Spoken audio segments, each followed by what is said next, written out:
Assalomu alaykum ijtimoiy tarmoq kuzatuvchilari. Men Farg'ona viloyati Yozyovon tumanidanman.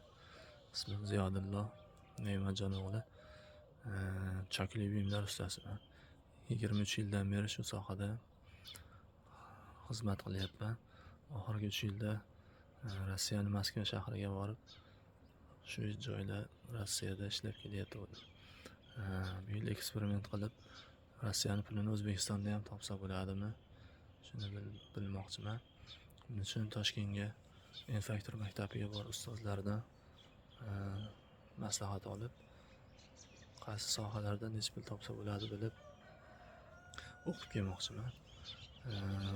Sizlar ham kommentariyaga qaysi sohalarda ishlayapsizlar yozib yuborsalaring, so'rab surishtirib aniqlab beraman. Meni yo'qotib qo'ymaslik uchun kanalga a'zo bo'lib, like'larni bosib turasizlar.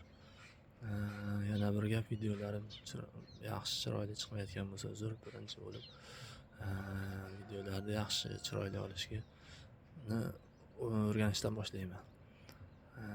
Hozircha dadamdan duo olib yo'lga chiqyapman. Ertaga Xudo xolasa Toshkentda ko'rishguncha.